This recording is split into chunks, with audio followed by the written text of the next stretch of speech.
Merhaba Kadınlar Sitesi üyeleri. Ben örgü admini Hatice. Bugün sizlerle 2 şişle çiçek süslemeli bir patik yapacağız arkadaşlar. Patiğimizi ben her zamanki gibi bir tanesini ördüm, hazırladım. İkinciyi de beraberce öreceğiz. Patiğimiz için açık sarı patiklik ipim var ve 3 numarada şiş kullanacağım. Süslemek amacıyla da şöyle mavi çiçeklerim var. Mavi çiçeklerin üzerine de patiğin renginde sarı renkte boncuklarım var arkadaşlar. Bu patiğimiz 37-38 numara ayaklar için olacak. Ona göre ördüm. Siz daha büyük veya daha küçük yapmak isterseniz yorum bölümünden sorabilirsiniz. Ben sizlere oradan yardımcı olmaya çalışırım. Şimdi arkadaşlar patiğimizi şuradan ağız kısmından başlıyoruz. Aşağıya doğru öreceğiz. Patiğimiz için 55 ilmek başlayacağız. Şöyle ben her zamanki gibi başlama ipini 2 katlı olarak ayarladım. Sol işaret parmağımın üzerine halka yaptım. 2 şişin üzerine başlıyorum. Hepimize kolay gelsin. Şöyle bir ilmek olarak başladım. Bir tane arka taraftan ilmek başlıyorum. Bir de ön taraftan. Bir arka taraftan, bir de ön taraftan ilmeklerimi başlıyorum. Bu şekilde arkadaşlar 55 ilmek atacağız.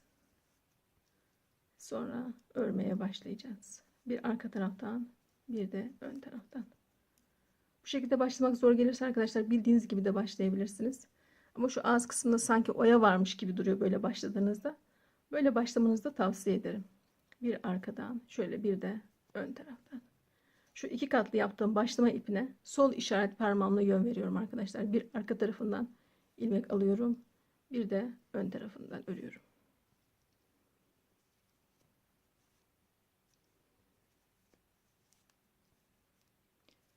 Şöyle ilmeklerinizi sık sıkı düzgün bir şekilde atın. Ne kadar sık atarsanız o kadar güzel olacaktır arkadaşlar başlamanız.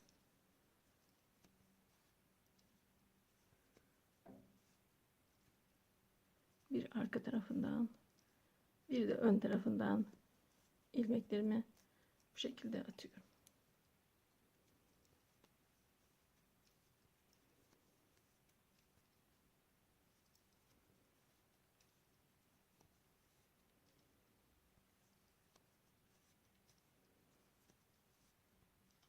Bu şekilde arkadaşlar 55 ilmek atalım.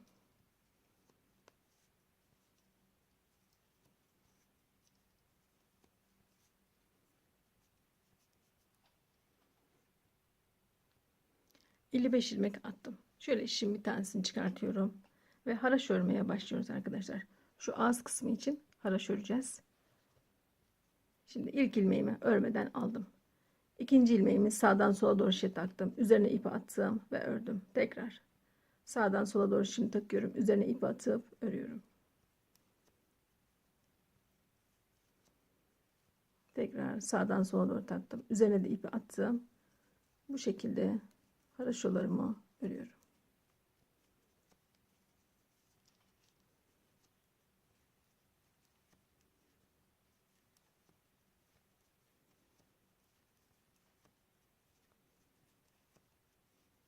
Bu başladığım yer arkadaşlar örgünün ön yüzü. Ön yüzünde birinci diş haraşomuz oluyor. Sürekli bu şekilde öreceğiz arkadaşlar.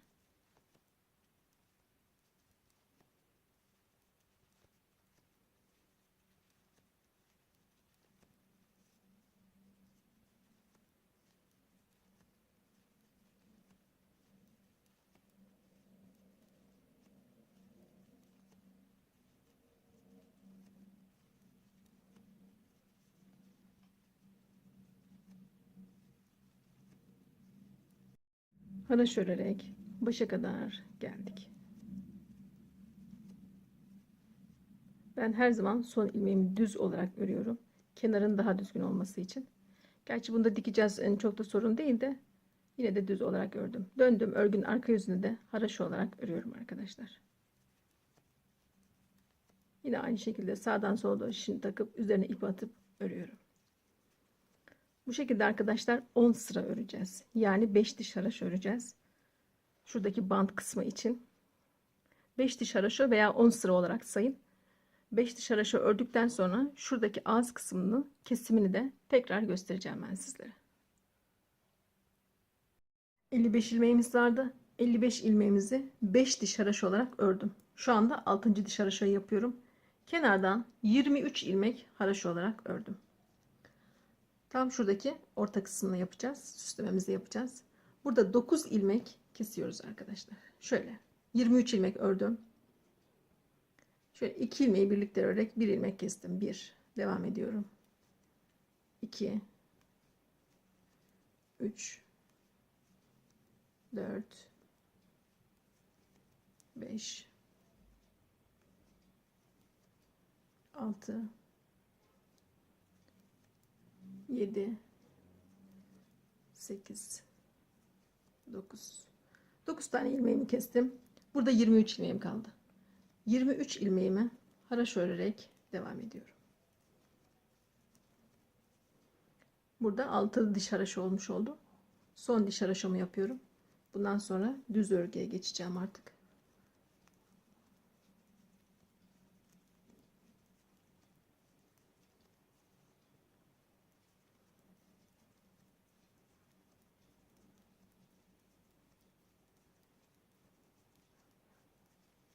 ...23 ilmeğimi haraşo olarak ördüm. Döndüm, örgünün arka yüzündeyim. Burada 23 ilmeğimi ters olarak örüyorum. Örgünün arka yüzü arkadaşlar burası. Bundan sonra örgünün ön yüzünde düz olarak öreceğiz. Örgünün arka yüzünde ters olarak öreceğiz.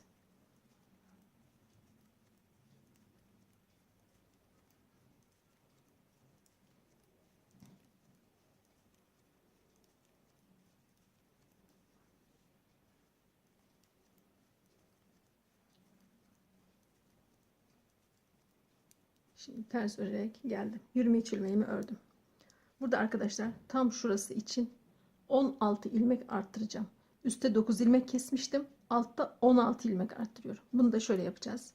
Sol işaret parmağımın üzerine ördüğümüz ipi halka yaptık. Sağdaki şişimizi atıyoruz. 1 2 3 4 5 6 7 8 9 10 11 12 13 14 15 ve 16 tane ilmek arttırdım burada. 9 kestim, 16 tane arttırdım. Kalan ilmeklerimi ters örerek 23 ilmeğim var burada. 23 ilmeğimi ters örerek gidiyorum. Şu anda 62 ilmeğimiz oldu arkadaşlar.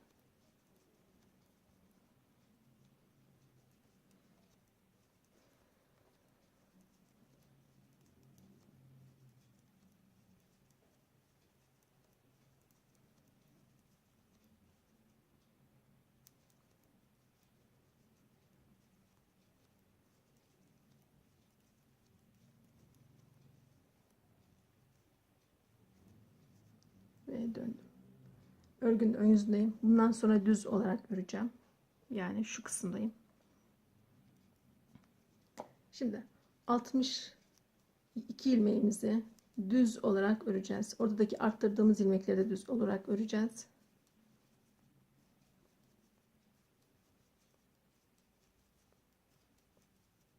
İlk sırayı örerken biraz ortadaki arttırdıklarımızda biraz zorlanabiliriz. Sonra zaten onlar normal ilmek olacak. Sadece hemen işin üzerine ilmek attığımız için ilk sırayı örerken biraz zor olacaktır.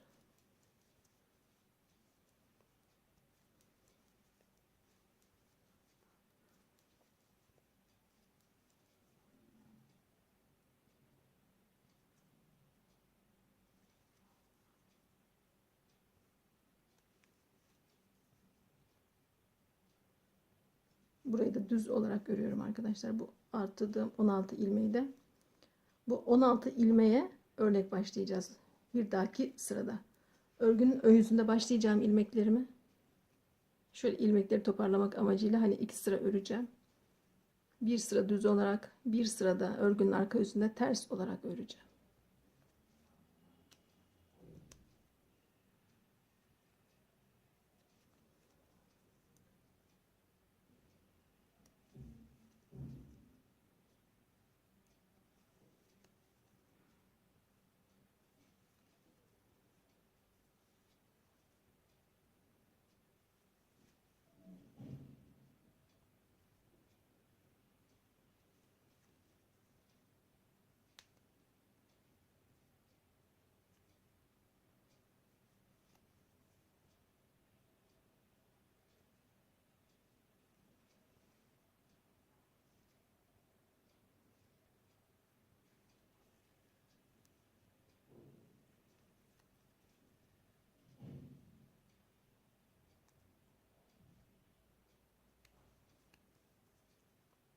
Evet, dediğim gibi ilk sıra biraz zor olacaktır örmek. Bundan sonra zaten onlar ilmek, normal ilmek olacak. Daha kolay olacak bir dahaki sırayı örmemiz.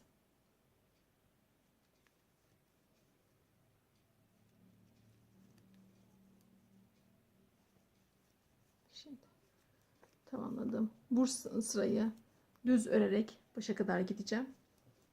Örgünün arka yüzünde bir sıra ters olarak öreceğim. Üçüncü sırada örnek şuradaki arttırmalarıma başlayacağım arkadaşlar. Bu sırayı tamamlayayım. Bir sırada ters öreyim. Örgünün ön yüzünde üçüncü sıra dedim. Şuradan itibaren üçüncü sırada örnek başlamayı da göstereceğim ben sizlere. Döndüm. Örgünün ön yüzündeyim. Üçüncü sıramı yapıyorum arkadaşlar. Şuradan haroşadan sonra üçüncü sıram. Ve bu sırada örnek başlayacağım. Kenardan 23 ilmeğimizi örüyoruz. Bu 23 ilmek burada hep sabit olacak arkadaşlar. 23 ilmekten sonra artma yapacağız.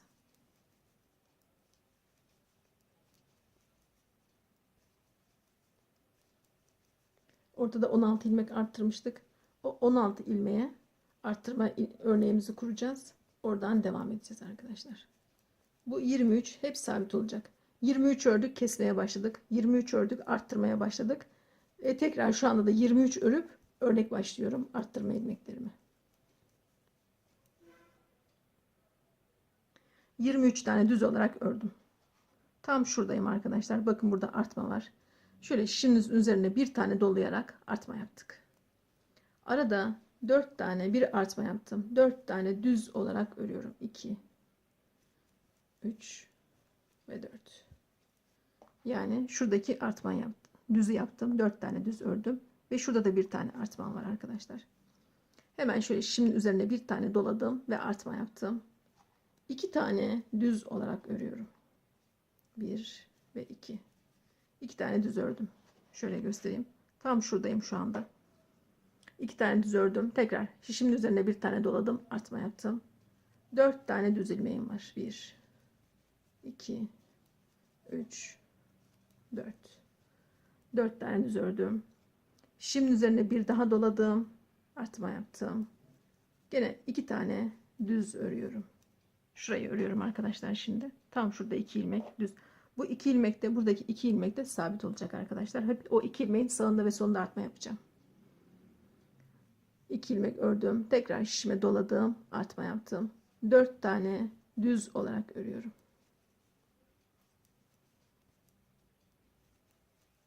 4 tane düz ördüm. Ve son kez şişime doladım. Bir tane artma yaptım. Burada 23 ilmeğim kaldı. Bu 23 ilmek de sabit olacak. Şöyle göstereyim. Bakın şurası 23 ilmek. Bu sabit hiç değişmeyecek. Burası da 23 ilmek hiç değişmeyecek. Şurada ortada 2 ilmeğim var. Burada da ortada 2 ilmeğim var. Onlar hep sabit kalacak. Şuraya doğru artma yapacağız ve buraya arkadaşlar. 6 yerden artma yapıyoruz. Kenardaki 23 ilmeğimi düz olarak örüyorum. Artmalarımızı hep örgünün ön yüzünde yapacağız. Örgünün arka yüzünde hiç artma yapmayacağız. Örgünün arka yüzünde sabit olarak ters öreceğiz.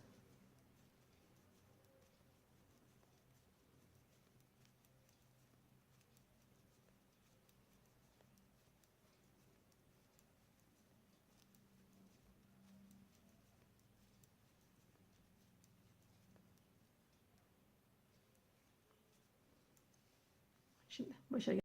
Örgünün arka yüzündeyiz. Ters örerek başa kadar gidiyorum.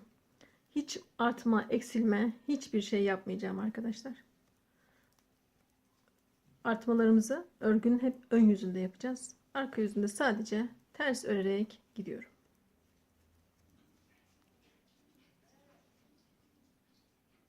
Şimdi yine örgünün ön yüzündeyim.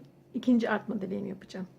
Kenardan 23 ilmek düz olarak örüyorum. Dediğim gibi bu 23 ilmek hep sabit olacak arkadaşlar. Bu ilmek hiç çoğalmayacak. Eksilmeyecek de. Burası hep 23 ilmek olup artma yapılacak.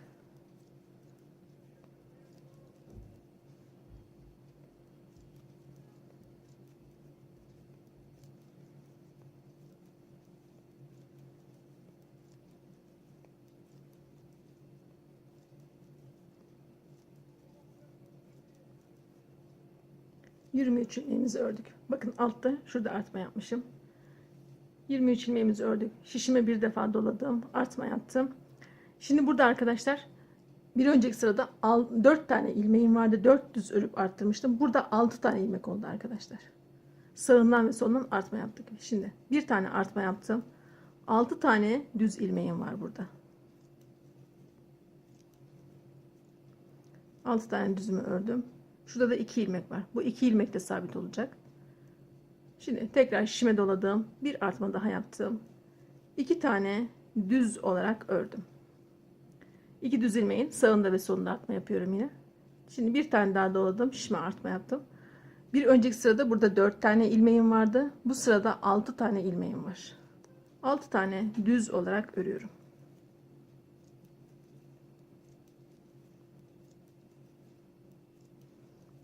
Bakın 2 tane düze geldim. Bir tane 6 tane düz ördüm. Bir artma yaptım. 2 tane düz. Tekrar şişimin üzerine ipi attım. Bir artma daha yaptım. Burada 6 tane düz var yine.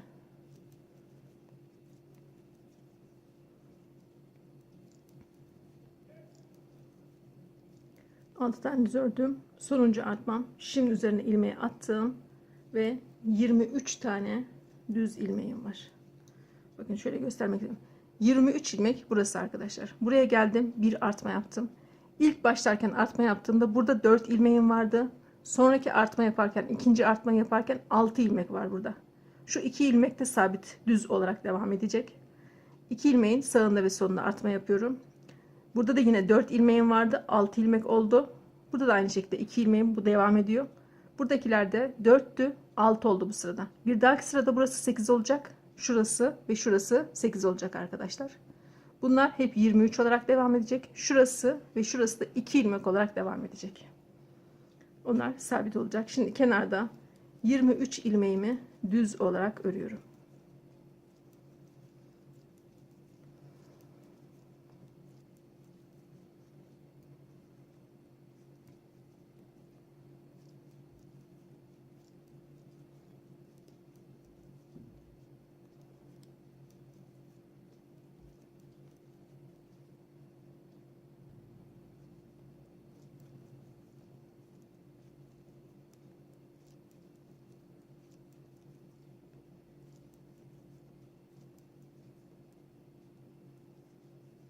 Ve başa geldim.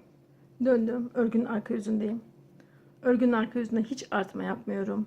Ters olarak örüyorum. Bütün ilmeklerimi ters örüp başa kadar gidiyorum.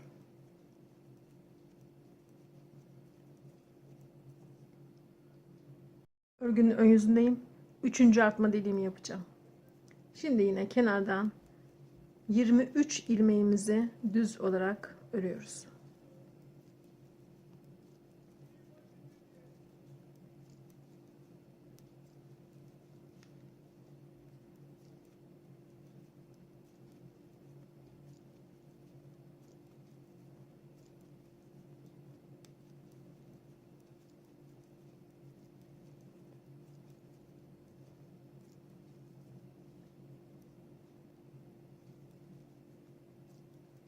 Şöyle söyleyeyim. Örneğimiz artık meydana çıktı. Bakın şu ilmek son ilmek belli zaten. Burada artmalarım var. 23 ilmeği ördüm. Şişimin üzerine bir kez daha doladım. Bir artma daha yaptım. Şimdi buradan şu 2 düz ilmeğe kadar 8 ilmeğim var arkadaşlar. Bir artma yaptım. 8 ilmeği düz olarak örüyorum. Her sırada ilmeklerim ikişer ikişer çoğalıyorlar. 4 ile başlamıştık. 4 ilmek örüp arttırmıştım. Sonraki sırada 6 idi. Bu sırada 8 ilmeğim var. 8 ilmek düz ördüm. Şişimin üzerine bir daha doladım, artma yaptım. Bakın şurada 2 tane düz ilmeğim var. 2 düz. Hemen burada şişimin üzerine doladım. Bir artma daha yaptım. Şuraya kadar 8 ilmeğim var yine. 8 ilmek düz olarak örüyorum.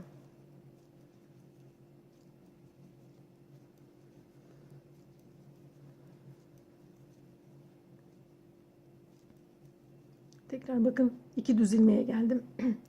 8 ilmek ördükten sonra bir ilmek şişimin üzerine dolayıp artma yaptım. 2 tane düz. Bir tane daha şişin üzerine doladım, artma yaptım. 8 ilmek daha düz.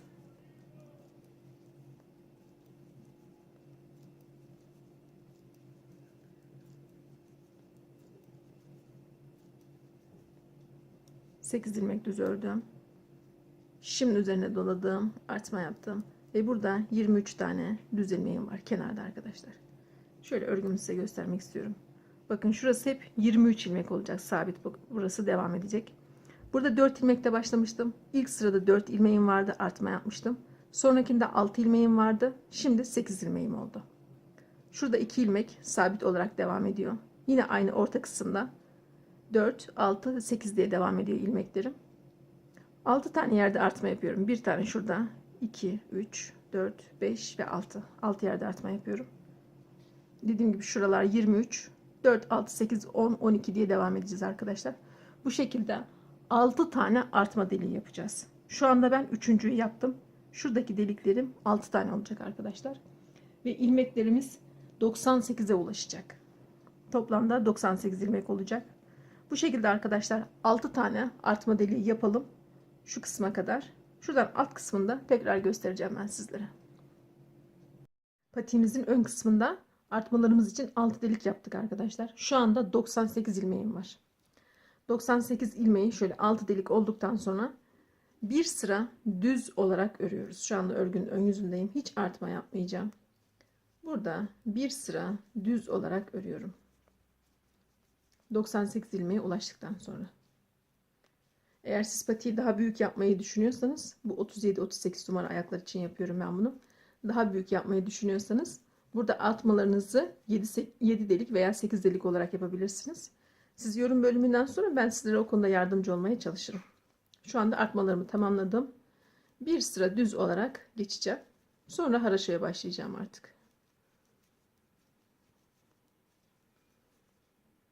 98 ilmeğe ulaştım ve artma yapmadan bu şekilde arkadaşlar, bakın şurada tek artmam vardı. Şurada 4 olarak başlamıştık. Şu anda 16 ilmeğim var burada. Şu 2 devam etti. Burada da 4 başlamıştık. Burada da 16 ilmeğim ve burada arkadaşlar 4 ilmek olarak başlamıştık. Sağından ve solundan arttırarak 16 ilmeğe ulaştık. Bir sıra düz olarak örüyorum.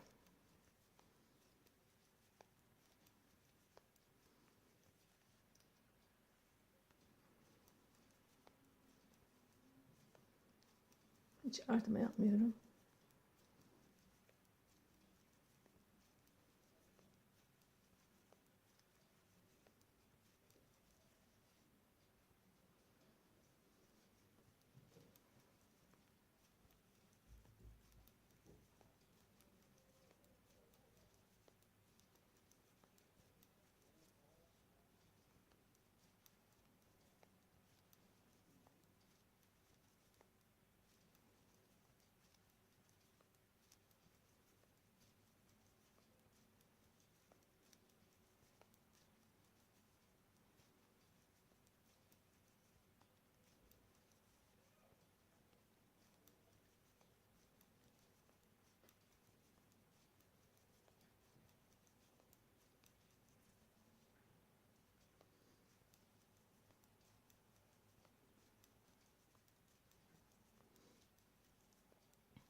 Düz örerek başa kadar geldim. Döndüm. Örgünün arka yüzündeyim. Şimdi bir sırada ters örüyorum. Bu şekilde ters örerek başa kadar gidelim. Şimdi ters örerek başa kadar geldim. Şu anda yine örgünün ön yüzündeyim. Şimdi haraşo örmeye başlıyorum artık. Artmalarımız bitti. Şuradaki düz örgü bitti. Tam şuradaki şu haraşo çizgiyi yapıyorum. Bundan sonra 98 ilmeğim var. 98 ilmeği 9 diş haraşo öreceğim. Yani 9 diş demek 18 sıra demek arkadaşlar. Hiç artma eksiltme yapmadan artmalarımız tamamlandı. 98 ilmeğe ulaştık. Bakın bu şekilde haraşo yapmaya başladım. 98 ilmeğimizi 9 diş haraşo yani 18 sıra örelim. Şuradaki boncuk süslemelerin dikimini de göstereceğim ben sizlere.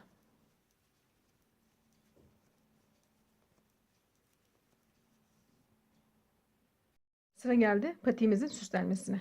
Şimdi şuralara, iç kısımlarına, örgünün iç kısımlarına çiçeklerimizi ve üzerine boncukları dikeceğiz arkadaşlar. Şuraya kadar 5 tane çiçek diktim ben. İsterseniz önce iğneleyip yerlerini ayarlayabilirsiniz. Daha düzgün olmasını isterseniz. Şöyle mesela yukarıya kadar 5 boncuk olacak. Tam ortasına takayım. Bu şekilde ayarlayabilirsiniz. Yukarıya kadar 5 tane boncuk takacağım. Tam şuraya ortaya bir boncuk takıp 5 tane boncuk dikerek, yine çiçek dikerek geriye geleceğim. Çiçeklerimizin delikleri küçük olduğu için arkadaşlar dikiş ipiyle dikeceğim ve dikiş iğnesiyle dikeceğim. Patiğimize uygun ip tercih edersek daha güzel olacaktır. Şimdi alt kısımdan başlıyorum. Önce çiçeğimizi takıyoruz. Üzerine de bir tane boncuk. Bu şekilde alt kısmına geçirip 2 defa dikersek daha sağlam olacaktır. Tekrar yukarıya çıktım. Boncuktan ipimi geçiriyorum iğneme. Şöyle sıkıştırdım. Ve ikinci çiçek için yerime geçtim. Birinci çiçeği bu şekilde sabitledim. Tekrar bir tane çiçek alıyorum.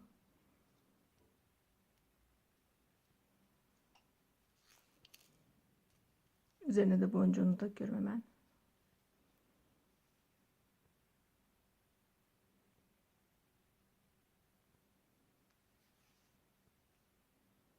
Tekrar yukarıya çıkıyorum.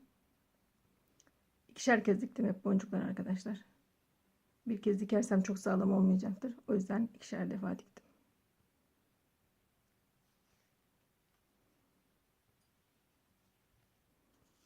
Bir tane çiçek.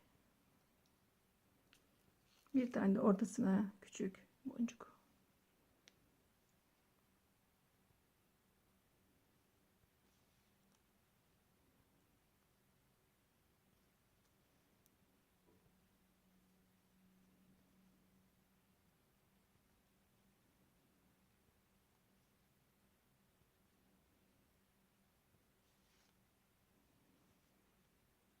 Bu şekilde örgünün iç kısımlarına, şöyle yaptığımız üçgenlere, buradan 4 ilmek başlayıp arttırdığımız 16 ilmeğe kadar arttırdığımız yerlerin iç kısımlarına çiçeklerimizi dikiyoruz. Bir tane mavi çiçek takıyorum. Üzerine de hemen bir tane sarı boncuklarımdan geçiriyorum.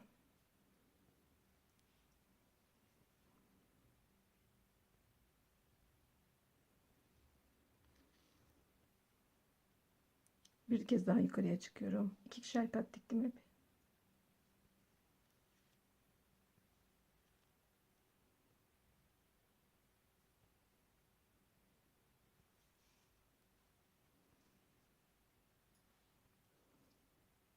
Bu kenar için 5. son çiçeğimi dikiyorum.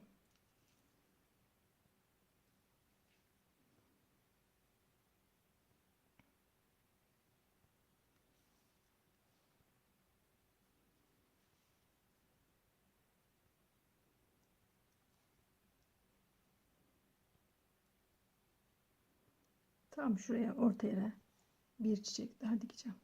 Burası 5 tane tamamlandı. Şuraya ortaya bir tane dikip 5 tane de buraya dikeceğim.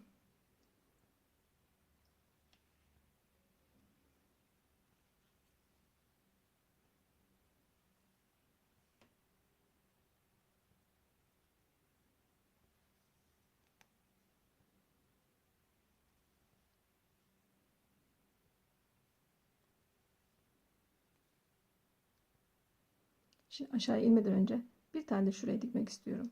Bakın şurada da var. Oraya da bir süs yapalım. Sadece tek bir tane koyacağım oraya.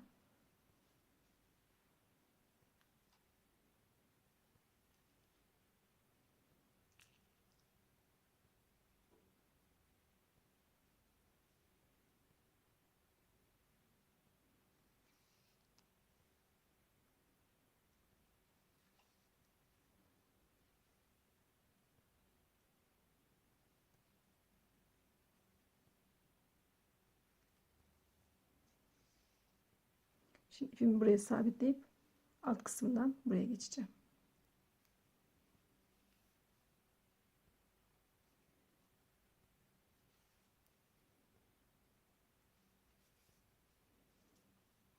yapacağım şimdi.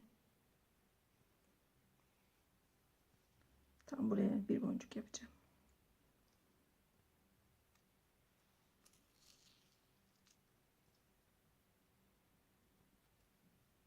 İsterseniz dediğim gibi iğneyle de ayarlayabilirsiniz. Göz ayarı olarak da yapabilirsiniz. Yukarıya kadar 5 tane diktim. Şuraya ortaya bir tane diktim.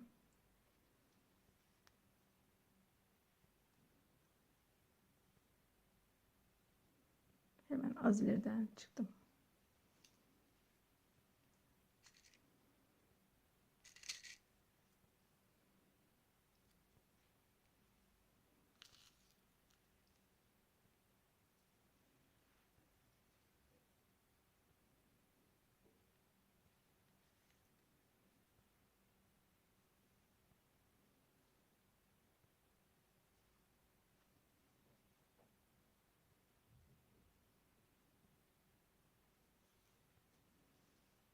Bakın bu şekilde boncukla süslenince gayet güzel oldu arkadaşlar. Önceden daha düz bir patikti. Örmesi kolay. Boncuklarla da gayet şık bir hale geliyor.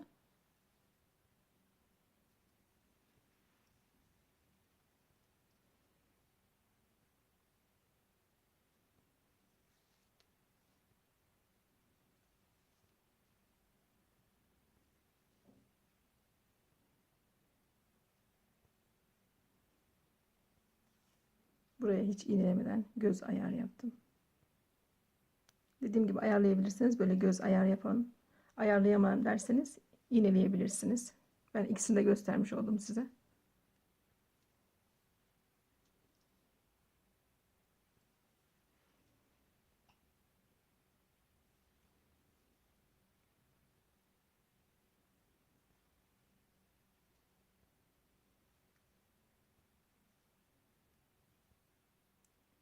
Son bir tane daha şuraya.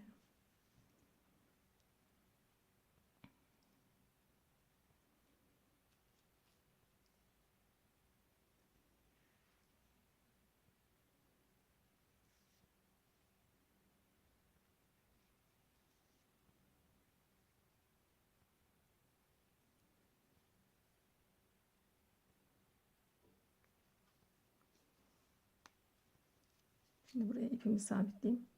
Diğer taraftan devam edeceğim dikmeye.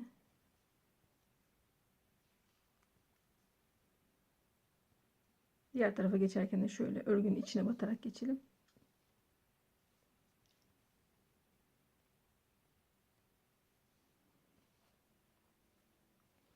Şöyle göstereyim. Burayı tamamladık arkadaşlar. Aynı buradaki sistemi şuraya da yapıyoruz. Şu iki tane düz ilmeğimizin tam ortasına da buraya da bir boncuk dikelim. Yani tam şuraya bir tane diktim ben. Şuraya A gibi diyeyim. Öyle ters V gibi dikebilirsiniz. Bir de şuraya dikeceğiz arkadaşlar. Bu şekilde patiğimizin süslemesine devam edelim. Patiğimizin arkasına ve alt kısmına dikerek tamamladık. Bu patiklerimiz 37-38 numara ayaklar için oldu. Siz daha büyük veya daha küçük yapmak isterseniz yorum bölümünden sorabilirsiniz. Ben sizlere oradan yardımcı olmaya çalışırım.